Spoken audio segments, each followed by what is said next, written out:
quelques instants. À tout de suite. Mieux que Batman, mieux que Superman, mieux que Spider-Man, c'est Axel sur Max FM. Le lundi soir sur Max FM, c'est Extra Max avec Axel. Et oui, Extra Max, toujours en direct des caves de Charleroi où on fait l'émission. On accueille tout de suite, on va repartir en musique. À l'instant, on était avec les comités de baptême. On a lancé le défi. Et puis ici, on accueille un groupe de la région qui s'appelle Ripcode. Alors autour de la table, on a Vincent, on a Olivier et on a Fabrice. Messieurs, bonsoir. Bonsoir. Alors, je vais m'adresser tout de suite à Vincent. Tu m'as dit que le chanteur, malheureusement, était à faune. Ben oui, un petit accro de dernière minute nous empêche de morceau. Voilà, c'est un peu embêtant ça pour un. C'est dommage. Pour un chanteur. Alors Vincent, toi tu es le bassiste. Olivier, le guitariste. Et je sais pas pourquoi. Est-ce que c'est par rapport à la grandeur des bras et surtout aux muscles? La grandeur ou la grosseur? La grosseur, je vais dire. La grosseur des bras. Fabrice qui est le batteur. Parce qu'il a de ses bras. Ouais. C'est extraordinaire. C'est un peu de sport, c'est juste ça. Mais c'est juste un peu de sport. C'est juste un peu de sport. Et quoi, uniquement faire de la batterie ou déjà ça c'est beaucoup de sport. Déjà ça c'est beaucoup de sport. Et puis la salle, voilà. Et puis oui, comme j'allais dire, il y a quand même un petit peu de salle derrière. Alors Ripcode, vous êtes un groupe également de la région de Charleroi, pas nouveau? Non, on a déjà 4 petites années d'expérience, donc voilà, on commence à gravir les échelons. Alors, la rencontre s'est passée comment? C'est un groupe d'amis? Qu'est-ce qui vous a mis ensemble? Oui, c'est ça au départ, une amitié entre Vincent et moi. Nos enfants sont dans la même école. Et alors, petite annonce sur internet, tu sais, voilà, musicien cherche groupe cherche musicien. Exactement. Voilà, donc le chanteur a répondu à l'annonce, il est venu, on a fait une tentative, ça passait pas mal. Et puis on s'est retrouvé un soir au concert de Charcot ici à l'Éden à Charleroi. On a fait la connaissance d'Oli qui errait dans les couloirs de l'Éden avec sa guitare. Et donc on a dit écoute, viens faire un truc avec nous. Et puis nous voilà partis dans les premières répétitions.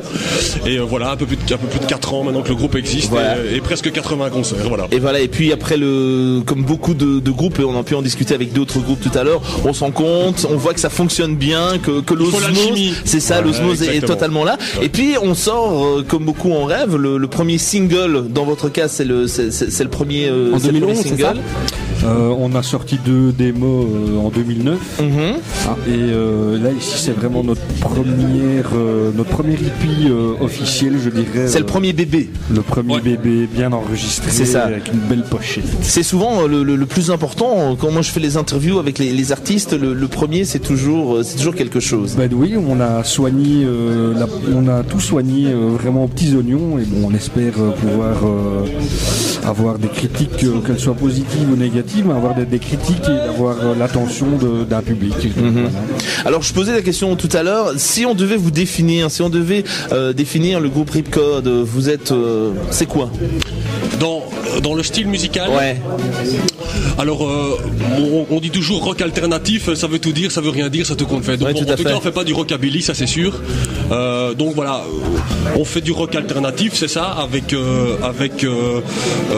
beaucoup de mélodies, un chant bien placé, des textes toujours très recherchés. Et mais bon, c'est du rock aussi parfois appuyé, pas du tout métal. On n'est pas du tout branché métal ni hardcore, donc on reste. Et puis, je trouve que vous n'avez pas, si je peux me permettre, le style du tout. C'est-à-dire que la calvitie chez vous, c'est la base. Je connais pas le chanteur. Je sais pas si lui aussi. Calvitie, on en a plus de cheveux. Il est fort mal à l'aise avec nous. D'ailleurs, c'est peut-être pour ça qu'il est pas venu. Voilà, c'est ça. Il est toujours très mal à l'aise parce qu'il a des cheveux.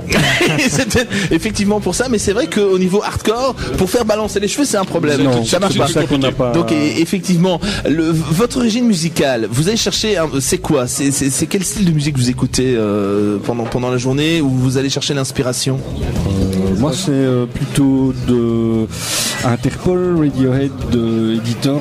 Et les Pixies, pour moi, sont une influence majeure. Maintenant, je pense qu'on a chacun nos... On est très large. Moi, c'est 13 Smashing Pumpkins, Pearl Jam. Ça peut être un peu plus trash comme Rage Against the Machine ou des choses pareilles. Les Smashing en général, de toute façon. D'accord. Et toi? Alors, Vincent disait Radiohead. Ouais. Oui, j'aime beaucoup Radiohead. Et alors, voilà, je ne joue pas spécialement comme eux, mais il y a 2 groupes qui sont incontournables chez moi, en tout cas dans ma CD Tech, c'est Incubus et Muse.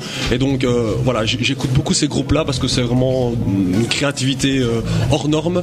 Mais c'est pas pour ça que je joue des patterns comme eux, mais en tout cas, voilà, je crois qu'il y a peut-être indirectement ça m'influence Incubus et Muse. Absolument. D'accord. Eh bien, écoutez, je propose qu'on découvre un extrait de ce single. Alors, tu m'as dit juste avant qu'on prenne l'antenne, le titre qu'on va entendre, vous avez réalisé un clip. Tout à fait. On a eu l'occasion avec un ami qu'on remercie encore une fois, qui s'appelle Frédéric Rich, qui est un caméraman professionnel et qui nous a proposé de nous donner un peu l'image par rapport au son qu'on propose ici.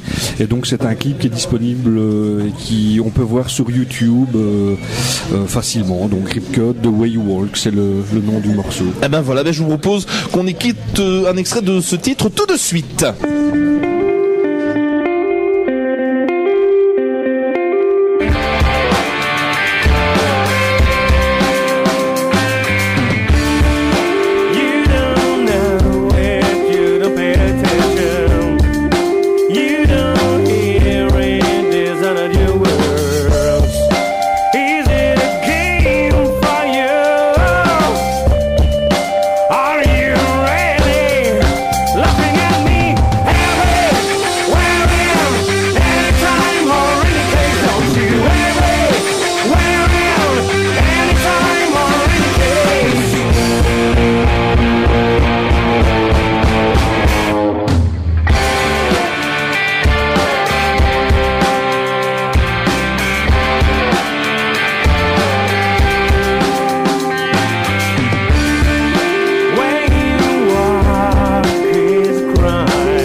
Cet extrait de ce premier single. Et puis je lisais un peu dans votre biographie, 4 ans, mais quand même chouette concert. Vous avez fait les premières parties quand même de Machiavel.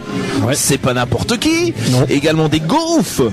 Des gaufres au sucre. Ah ben alors des gaufres ou les gaufres au sucre? Les gaufres au sucre. C'était du temps des gaufres au sucre. Des gaufres au sucre. Il y avait encore le sucre. Ouais. Voilà, il y avait encore le sucre sur la gaufre à cette époque-là. Et puis quand même Machiavel, c'était impressionnant parce que l'infrastructure y était. Donc voilà, ça c'est un bonheur de jouer exactement. Même si on est un peu comme on dit vedette américaine en première partie, jouer avant un groupe comme Machiavel qui est quand même un summum en Belgique, c'est vraiment un pur bonheur de pouvoir jouer dans les conditions vraiment d'un grand concert. Ouais. Alors les rêves du groupe, c'est quoi?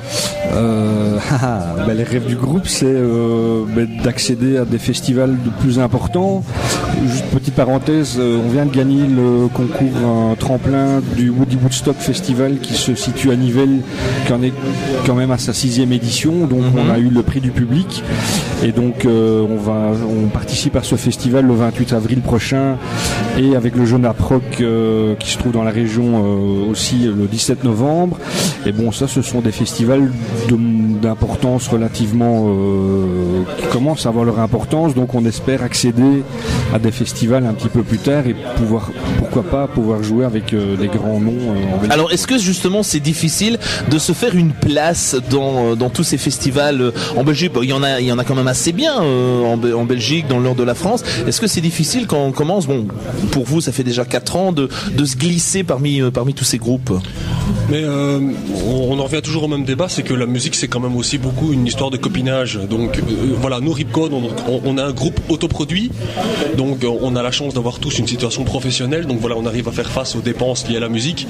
On n'a pas de label, on n'a pas de maison de disques, donc tout ce qu'on fait on le finance nous-mêmes grâce aux concerts. Voilà, à un moment donné tu postules dans des festivals, tu postules et puis ben voilà, on regarde peut-être si t'as été signé signé quelque part, ou bien le nombre de clips que tu as fait, ou ton nombre de vues sur YouTube, des choses comme ça. Donc voilà, c'est très difficile de se faire une place parmi les meilleures scènes, parce que des groupes, il y en a quand même des centaines en Belgique. Ouais. Et on sait très bien qu'on peut pas vivre de la musique en Belgique. C'est très difficile. C'est très difficile. Ouais. Donc voilà, j'ai envie de dire, pour l'instant, on est sans label. Si quelqu'un nous écoute, voilà, on cherche. Hein, et donc peut-être que voilà, on aspire qu'à une chose, en tout cas, c'est de faire des plus grandes scènes. C'est ça. Pouvoir développer et aller plus loin. Ben oui, tout à fait. Donc, et pourquoi pas peut-être un jour en vivre de quoi faire. Voilà, c'est ça. Mais ça, je pense qu'on signe tous les quatre pour en vivre, parce que la musique, c'est quand même un plaisir avant tout, c'est de partager ça avec les gens. Et donc, si tu peux quitter un métier astreignant et vivre de plaisir, je pense qu'on signe tous. Hein, alors sûr. Justement, vous faites quoi comme boulot en dehors de jouer dans le groupe Moi, je suis illustrateur dans la publicité. Ouais. Indépendant. Éducateur. Idem, éducateur. Et éducateur. Donc, mais qu'est-ce qui vous a amené comme ça à la musique? Moi, c'est toujours ça qui m'impressionne chez les gens. C'est quoi? C'est en étant jeune, en écoutant les vinyles, pas encore les CD, parce qu'il n'y avait pas encore les CD, mais les vinyles, les 33 tours de papa, ou bien. Je crois que j'étais un peu comme Fabrice. Moi, je tapais sur les tambours sur les tonnelets de poudre de ma maman. C'est vrai. Il y avait les barils d'Ariel. Et moi, je piquais les barils d'Ariel quand j'étais petit, et je prenais les spatules en bois de la cuisine et je m'enfermais dans ma chambre et je faisais le Jean Gamin dans ma chambre. Et tu t'amusais comme ça. Et c'est vrai qu'il y a beaucoup de jeunes. Voilà. Et au lit, c'était avec son manche de brosse. La raclette et sa guitare.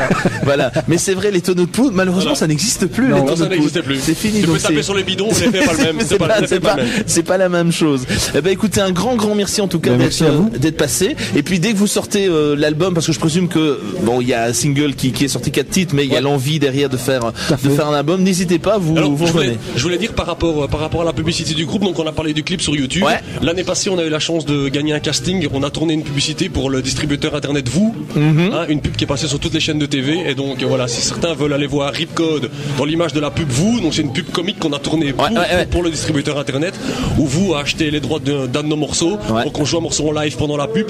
Et en fait, la pub est assez comique, et pour voir le dénouement, il faut aller voir sur YouTube en tapant en pub Vous, Ripcode, vous allez voir. Et puis si vous êtes producteur et que vous avez envie de produire un jeune groupe, n'hésitez pas, vous pouvez prendre contact avec nous comme d'habitude, axel@maxfm.be, et puis nous on fera le lien vers vous. Merci beaucoup. Merci beaucoup. Et puis à très bientôt.